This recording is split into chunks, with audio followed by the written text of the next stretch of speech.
ஓம் ஸ்ரீ குருபியோ நமக. அன்னவயற் புதுவை ஆண்டாள் அரங்கற்கு பண்ணு திருப்பாவை பல்பதியம் இன்னிசையால் பாடிக் கொடுத்தாள் நற்பாமாலை பூமாலை சூடிக் கொடுத்தாலை சொல்லு. அஞ்சு குடிக்கோர் சந்ததியாய் ஆழ்வார்கள் தன் செயலை விஞ்சி நிற்கும் தன்மையலாய் பிஞ்சாய் பழுத்தாலை ஆண்டாளை பக்தியுடன் நாளும் வழுத்தாய் மனமே மகிழ்ந்து.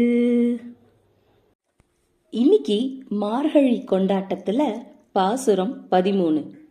புள்ளின் வாய் கீண்டானை பொல்லா அரக்கனை கிள்ளி களைந்தானை கீர்த்திமை பாடிப்போய் பிள்ளைகள் எல்லாரும் பாவை களம்புக்கார் வெள்ளி எழுந்து வியாழன் உறங்கிற்று புல்லும் சிலம்பினக்கான் போதரிக் கண்ணினாய் குள்ள குளிர குடைந்து நீராடாதே பள்ளி கிடத்தியோ பாவாய் நீ நன்னாளால் கள்ளன் தவிர்ந்து கலந்தேலோர் எம்பாவாய். இந்த பாட்டுல ரொம்ப அபரிதமான கண்ணழகு பெற்றவளான ஒரு பெண்ணை எழுப்புறாங்க. இவளோட கண் அழகுல கண்ணனும் மயங்கி போவானாம். நம் கண்ணழகை காண்பதற்கு கண்ணன் வரமாட்டானா அப்படின்னு எண்ணிக்கிட்டே படுத்திருக்கிற ஒரு பெண்ணை எழுப்புறாங்க. பூரண ஞானம் பெற்ற பாகவத லட்சணத்துல உள்ள ஆச்சாரியர்கள் இனிமே நமக்கு வேண்டதுக்கு எதுவுமே இல்லை, நம்ம வேண்டது எல்லாமே அந்த பகவான் ஒருத்தனை தான் அப்படின்னு நினைப்பாங்க. அவனன்றோ நேரில் வர வேண்டுமென்று அவனோட வரவை எதிர்பார்த்துள்ள பாகவத லட்சணம் நிரம்பிய ஒரு பெண்ணை தான் இங்கே எழுப்புறது அப்படின்னு இந்த பாடல்ல அர்த்தம் கொள்ளப்படுது. இந்த பாடல்ல வானியல் கருத்தொன்றும் சொல்லப்படுது. ஆண்டாள் பாவை நோன்பு நோற்றது மார்கழி மாதத்தின் விடிகாலை பொழுது. மார்கழி மாதத்துல விடிகாலையில கீழ்வானத்துல விருச்சிகம் அப்படிங்கிற ராசி உதயமாகும்.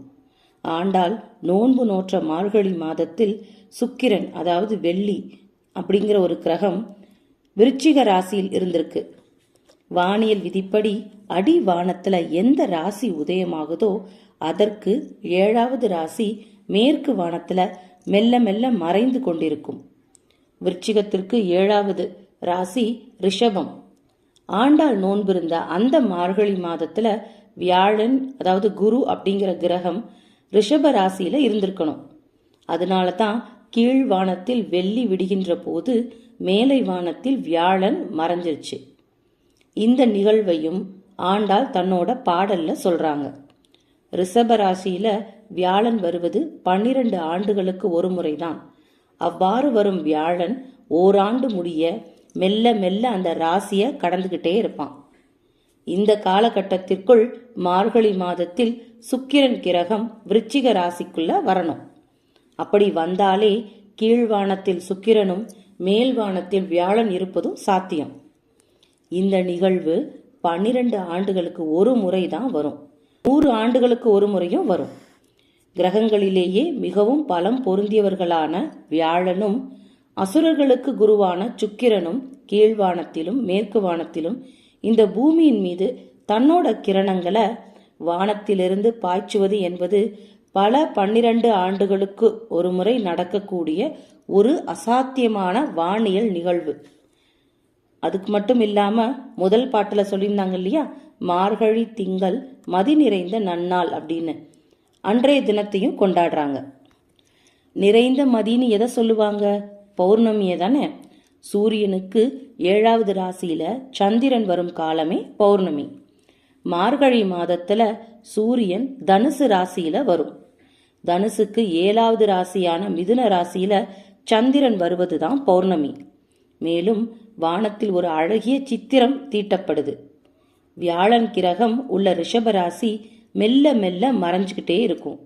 அதற்கு அடுத்த ராசியான மிதுனத்துல சந்திரன் அப்படியே பொலிவோட தகதகன்னு பூரண நிலவாக அப்படி அதோட அமிர்தமான கிரணங்களை பொழிஞ்சு கொண்டிருக்கும்.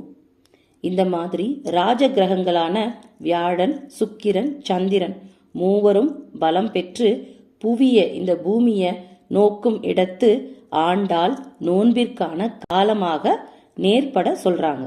மேலும் வியாழனுக்கு 7வது ராசியில சுக்கிரன் வரும்போது மழையின்றி போகும் என்பது ஜோதிட சாஸ்திரத்தோட கூற்று. இந்த மாதிரி வியாழனுக்கு 7ஆம் இடத்துல சுக்கிரன் வரும் காலம் பருவ காலமாக இருந்தாலும் மழையின்றி பஞ்சமாக போகும். இதை பற்றி சாதக அலங்காரம் என்றும் நூல் சொல்லுது. இம்மை சேர் குருவிற்கேழில் சுக்கிரனும் வந்திட்டால் மாறி பொய்யாதாம். இவ்விதம் வியாழனுக்கு 7ஆம் இடத்தில் வரக்கூடிய சுக்கிரன் ஏறத்தாழ 1 மாத காலம் அந்த இடத்திலேயே சஞ்சாரம் செய்வான். சில நிகழ்வுகள்ல இது 2 மாதங்கள் கூட இருக்கலாமா. இவங்க நோன்பு நோற்ற காலத்துல இந்த அமைப்பு இருந்ததால மழை இல்லாமல் போனது. அதனால்தான் மழை வேண்டியும் ஒரு பாடல் அவங்க பாடுறாங்க.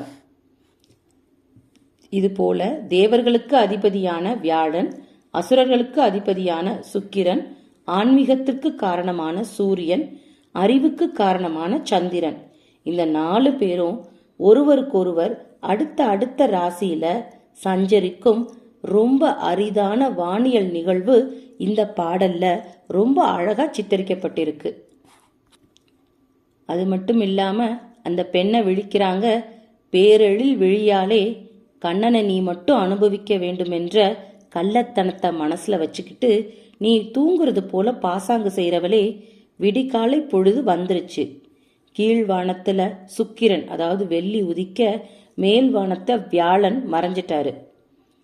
இந்த அரிய நிகழ்வை பார்க்க கூட நீ எழுந்திருக்க கூடாதா அப்படின்னு கூப்பிடுறாங்க. வெள்ளி எழுந்தும் வியாழம் உறங்கிற்று அப்படின்னு சொல்றாங்க. உள்ள இருக்கிறவளோ, வானத்து தாரகிகள் எல்லாம் உங்களுக்கு வியாழனும் சுக்கிரனுமா படுமே என்று பொறிந்து கொற்றாவ. அட அது மட்டும் இல்ல, அப்போதுதான் மலர்ந்ததை போன்ற அழகிய வரிகளை கொண்ட மலரை போன்ற கண்களை பெற்றவளே, புல்லும் சிலம்பினகான் அப்படின்னு சொல்றாங்க. புல்லும்னா பறவைகள் வந்து கிசுகிசுக்க ஆரம்பிச்சிருச்சு. கம்சனால ஏவப்பட்ட பகாசுரன் அப்படின்னு ஒரு அரக்கன், அவன் பெரிய பறவை வடிவம் கொண்டு கண்ணனை தாக்க வந்த போது அதோட வாயில 2 அலகுகளையும் பிடித்து 2 கூறாக கிழித்து போட்டான் கண்ணன். இந்த நிகழ்வை ஆண்டாளின் தகப்பனாரான பெரியாழ்வார் கூட பாடியிருக்காரு. பள்ளத்தில் மேயும் பறவையுரு கொண்டு கள்ள அசுரன் வருவானைத்தான் கண்டு புள்ளிது வென்று பொதுக்கோவாய் பிள்ளையை கீண்டடிட்ட அப்படின்னு.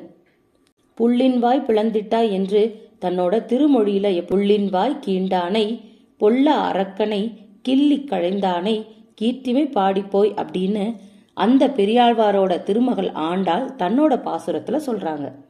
இந்த மாதிரி பறவையோட வாயை கீண்டு போட்ட இந்த கண்ணன் தான் ராமனாக கூட அவதாரம் செஞ்சான். அப்போ அவன் என்ன பண்ணான்? ராவணனோட தலையை கிள்ளி போட்டான். ஆண்டாள் இந்த இடத்துல ராவணனது தலையை கிள்ளி எறிந்த அனாயசமாக அழகான கிராமத்து தோணியில சொல்றாங்க. வீர பத்னிகள் தங்களோட நாயகர்களின் வீர செயல்களை புகழ்ந்துரைக்கும் போது விளையாட்டாக அதை செஞ்சது போல ரொம்ப பெருமிதமா சொல்லுவாங்க. அதே மாதிரிதான் இங்க ஆண்டாள் என்ன சொல்றாங்க, அப்படியே ராவணனோட தலையை கிள்ளி போட்டுட்டான் அப்படின்றாங்க. சும்மா தூக்கி எறிஞ்சிட்டான், பம்பரமா சுழன்று பந்தாடி விட்டான் அப்படின்னு பேசுறது போல இங்க கிள்ளி எடுத்துட்டான் அப்படின்னு சொல்றாங்க ஆண்டாள் தேவி. அதுக்கு மேலும் ராவணனை பொல்லா அரக்கன்னு சொல்றாங்க. அரக்கர்களில் நல்லார் வேறு பொல்லார் வேறா அப்படின்னு நாம யோசிக்கலாம். ராவணன் பொல்லாத அரக்கன், விபீடனன் நல்ல அரக்கன். இப்போ புரியுது இல்லையா? அரக்கர்களிலும் நல்ல அருளர் என்பதை பிரித்து காட்டவே ஆண்டாள் இப்படி பொல்லா அரக்கன்னு சொல்றாங்க. இந்த மாதிரி பகவானோட அவதார மேன்மைகளின் கீர்த்திகளை பாடிக்கொண்டு நோன்பு நோர்க்கும் இடத்திற்கு, அதாவது பாவை களத்திற்கு எல்லாரும் போயிட்டாங்க. நோன்பு நோற்பதற்கு உகப்பான இந்த நன்னாள்ல எல்லோரும் குழுமி விட்டாங்க.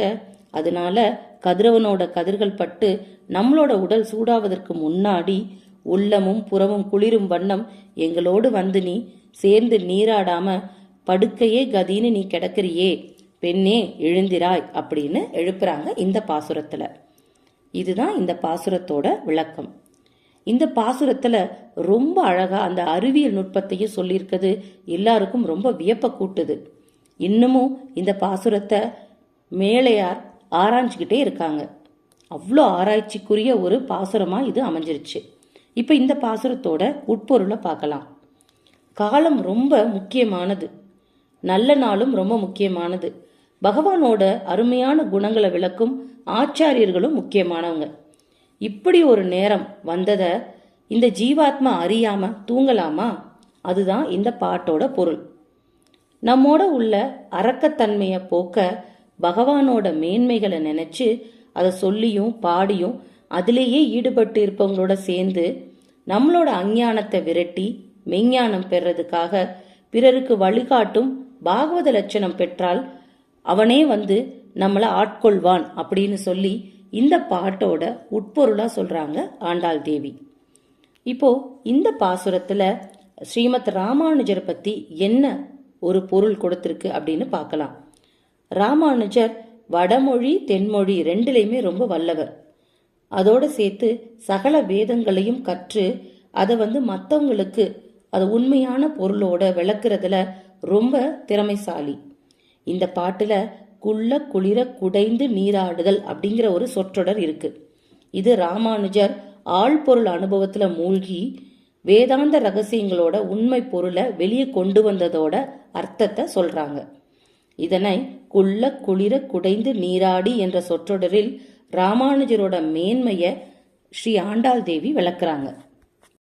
பல வித்வான்கள் வேதாந்தங்கள் அப்படிங்கிற அந்த கிரந்தங்கள்ல மேல்புல் மேய்வது போல ரொம்ப மேலோட்டமா விஷயங்களை தெரிஞ்சுக்கிட்டு தாங்க உயர்ந்தவங்க அப்படின்னு சொல்லுவாங்க.